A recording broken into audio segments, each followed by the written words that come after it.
Welcome to the Deep Dive. Hello. Today, we're diving into a topic that's, well, pretty fundamental, especially if you're revising for exams or just want to understand the body better. Sciatic nerve lesion. That's right. We've got a set of revision notes here focusing specifically on this condition. Yep.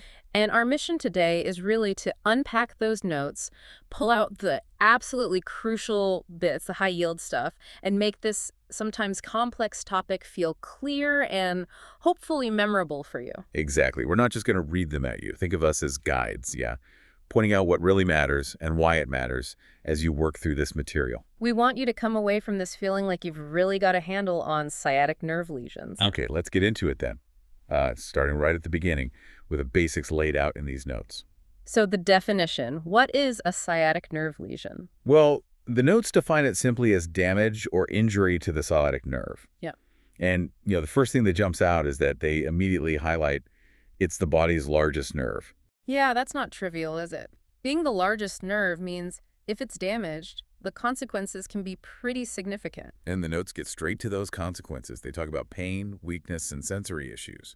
Crucially, these symptoms follow the path of the nerve itself. Mm-hmm. And that classic path, the one you really need to picture. Lower back, buttocks, and then down the leg. That's the territory we're talking about. Right. And understanding where it comes from is key, too. The notes specify the nerve roots L4, L5, S1, S2, and S3. Quite a collection feeding into it. And then it travels down, eventually dividing into the tibial and common peroneal nerves lower down. And importantly, in the thigh, it supplies the hamstrings and part of the adductor magnus muscle. Okay, now here's where the notes get really specific, and this is super important for, clinical practice or exams, the specific features of a sciatic nerve lesion itself. Yeah, they list a distinct motor impact.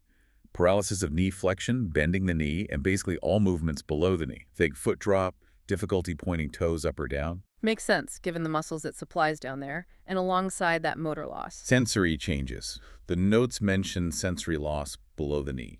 So numbness, tingling, that kind of thing. And reflex is always a key part of the neurological exam. What do the notes say here? This is crucial. You lose the ankle jerk reflex, and you lose the plantar reflex. But, and this is the important distinction, the knee jerk reflex stays intact. Right. That specific pattern, ankle and plantar gone, knee jerk okay, really helps pinpoint the problem to the sciatic nerve or its roots below the level that controls the knee jerk.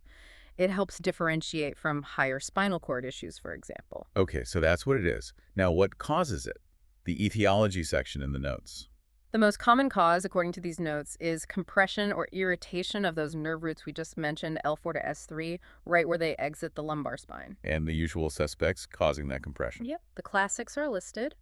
Herniated discs, sometimes called slipped discs, spinal stenosis, which is a narrowing of the spinal canal, and degenerative disc disease, things that commonly affect the lower back. So those are probably top of mind for sciatica-type pain. Definitely. But the notes are good because they broaden the scope. They also list other potential causes. Think trauma to the area, tumors that might press on the nerve, infections, or general inflammation around the nerve. And what I found interesting here is they specifically call out a couple of things. A fracture of the neck of femur. Right at the top of the thigh bone. And a posterior hip dislocation. And trauma is mentioned again. It really emphasizes that it's not just about spinal problems. The nerve has a long journey, and injuries near the hip, for example, can absolutely cause a lesion. That's a really important point, the nerve's vulnerability along its entire path. Okay, building on causes, what about risk factors? Who's more likely to run into this, according to the notes? Several factors pop up. Age is one. Older adults are generally more susceptible, often due to those degenerative spine changes we mentioned. Occupations, too. Mm-hmm. Anything involving heavy lifting or perhaps surprisingly prolonged sitting. Yeah, that sustained pressure or awkward posture. Obesity is also listed, likely adding mechanical stress to the spine. And sedentary lifestyle in general, lack of activity. And finally, some medical conditions get flagged. Diabetes and rheumatoid arthritis. Mm-hmm. Diabetes, as you know, can affect nerves systemically, peripheral neuropathy. Mm-hmm. And rheumatoid arthritis involves inflammation, which could affect nerve roots or the nerve. It helps to kind of connect the dots, doesn't it? You can see how age, lifestyle, weight contribute to spinal wear and tear, potentially leading to compression. Mm. And then conditions like diabetes or RA introduce other mechanisms like nerve damage or inflammation. Exactly. It's often multifactorial. So how does this actually happen, the pathophysiology? Uh-huh. The notes keep it fairly straightforward. Yeah, they reiterate the nerve forms from those L4 to S3 roots. And the core idea is simple. Anything that compresses, disrupts, or damages the nerve along its path interferes with its main job, transmitting nerve signals. Right, it's like a communication cable being pinched or cut. So all those clinical signs we talked about, the pain shooting down the leg, the muscle weakness, the numbness, they're basically the direct result of those electrical signals not getting through properly. The messages are blocked or scrambled. Makes sense. Which naturally leads us into something the notes rightly emphasize, the differential diagnosis. Absolutely critical. Uh-huh. What else could look like a sciatic nerve lesion? Because you don't want to miss something else. For sure. The notes give a key list. First step, lumbar radiculopathy. So that's irritation of a single nerve root, like just L5 or just S1, rather than the whole sciatic nerve bundle. Precisely. The symptoms might overlap, but the pattern could be slightly different, maybe more localized depending on which root is pinched. Still often caused by those discs or stenosis, though. Okay, what else? Piriformis syndrome. This is where the sciatic nerve gets squeezed or irritated by the piriformis muscle deep in the buttock. The nerve runs very close to it, sometimes even through it. Ah, so the pain mimics sciatica, but the cause is muscular, not spinal. Correct. Then there's spinal cord compression. Obviously more serious. Symptoms in the legs could potentially be confused, so it's a vital one to rule out. Hip joint pathology is on the list, too. Yeah, it makes sense given the anatomy. Problems within the hip joint itself, arthritis, maybe can sometimes refer pain down the leg, or inflammation could irritate the nearby nerve. We already saw hip fracture or dislocation as direct causes. And finally, peripheral neuropathy. Right, a more general nerve issue, often linked to things like diabetes, as we mentioned. This usually causes symptoms like numbness or tingling in both legs, often in a stocking distribution, starting at the feet and moving up. That pattern is usually different from the typically one-sided sciatic nerve lesion pain. So a really important list to keep in mind when someone presents with leg pain and neurological symptoms. Definitely need to consider those alternatives. The notes touch briefly on epidemiology, particularly in the UK. What do they say about how common this is? Well, interestingly, they state that specific prevalence data just for sciatic nerve lesions is actually a bit limited. Oh, really? You'd think there'd be a number. Yeah, but they immediately provide the context. While the specific lesion diagnosis might not be tracked precisely everywhere, the causes like herniated discs, spinal stenosis are incredibly common in the general population. Ah, I see.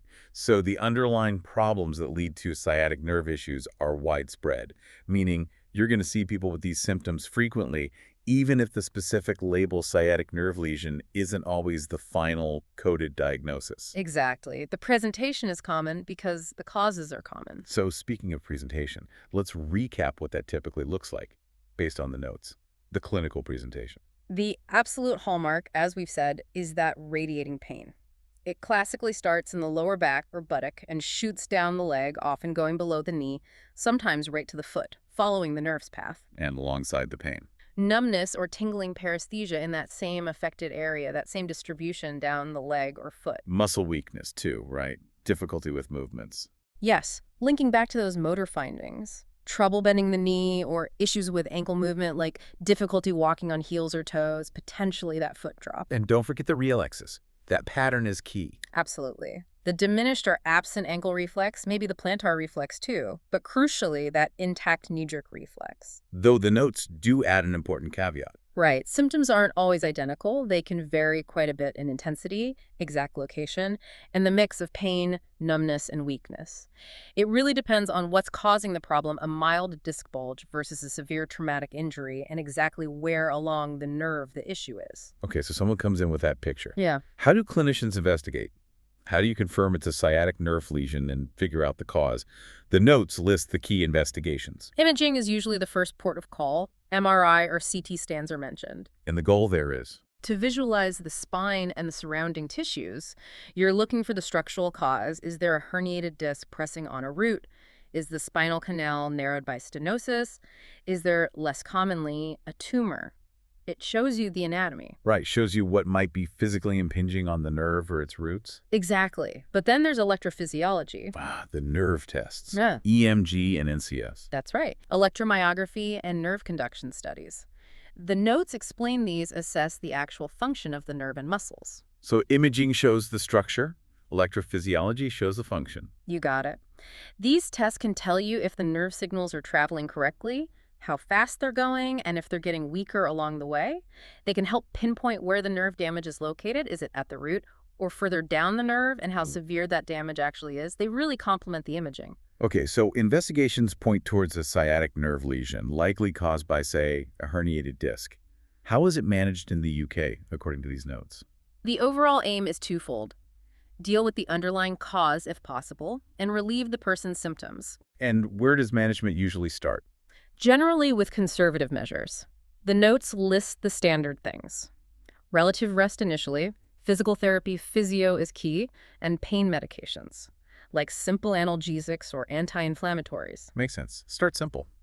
If those aren't enough, particularly for pain relief, the notes mention epidural steroid injections. These deliver anti-inflammatory medication right near the compressed nerve roots. Can provide some temporary, sometimes longer-term relief. Exactly. But they're more for symptom control than fixing the underlying structural problem, usually. And if conservative steps, including injections, don't work, Then surgery becomes an option, as the notes state. This would depend on the cause, of course, but might involve procedures like a microdiscectomy to remove the part of the disc pressing on the nerve, or a laminectomy to widen the spinal canal and stenosis. Okay, so what's the outlook? The prognosis? What do the notes say about how people do? It's variable. The notes are clear that the outcome really depends on a few things. What caused the lesion in the first place, how badly the nerve was damaged initially, and, importantly, how well the individual responds to the treatment they receive. Is there good news? Yes, definitely. The notes state that many people do experience significant improvement in their symptoms with appropriate management, whether that's conservative or surgical. But it's not always a perfect recovery. Unfortunately, no. The notes are realistic and mention that permanent nerve damage and chronic pain are possible, especially if the compression was severe or prolonged, or if the underlying cause couldn't be fully resolved. And what's key for the best long-term outcome? Adherence to the treatment plan, doing the physio exercises, taking medication as prescribed, and having consistent follow-up seem to be really important factors highlighted in the notes for managing things effectively over time. Right, staying engaged with the treatment. Which leads us to the potential downsides if things don't go well, or if the condition isn't managed effectively. The complications. Yeah, the notes list some significant ones. Chronic pain is probably the most common and debilitating complication. Pain that just doesn't go away. And the neurological deficits. Persistent sensory loss, ongoing numbness or altered sensation, and persistent muscle loss weakness, maybe even paralysis in some muscle groups, leading to things like ongoing foot drop. Which can obviously impact daily life. Hugely, leading to impaired mobility, difficulty walking, working, doing hobbies. And all of that together can really impact someone's overall quality of life, can it? Absolutely. The notes make the point that long-standing or severe damage can result in these persistent functional limitations. So the take-home message from the complications section seems pretty clear. Yeah, the notes really stress that getting an early diagnosis and starting appropriate intervention quickly is crucial. It offers the best chance to prevent or minimize these long-term, potentially quite disabling complications. Time matters. Okay, so we've worked our way through these revision notes. We've covered the definition, the causes, both common and less common, the risk factors, the basic pathophysiology, those crucial differentials to keep in mind. The typical presentation, how it's investigated, the management strategies used, and the potential prognosis and complications. Hopefully breaking it down like this, really digging into the notes, has made the whole topic of sciatic nerve lesion feel a bit clearer, more organized, and easier to sort of digest for your revision or just general understanding. Yeah, hopefully that deep dive approach has helped solidify the key high-yield points for you. Definitely. And just as a final thought, something for you to perhaps mull over. We talked about all those different risk factors and causes: age, occupation, discs, diabetes, trauma. How interconnected do you think they really are? Does having multiple risk factors create a sort of compounding effect? It's worth considering how these things might interact in a real person. That's a great point. And another thing, thinking about those differential diagnoses, the radiculopathy, piriformis syndrome, the hip issues, What are the real-world implications if you don't actively consider those? If you just assume it's a classic disc issue when it might be something else entirely, something to keep in the back of your mind. Important considerations, definitely. Now remember, this deep dive was focused on unpacking these specific revision notes.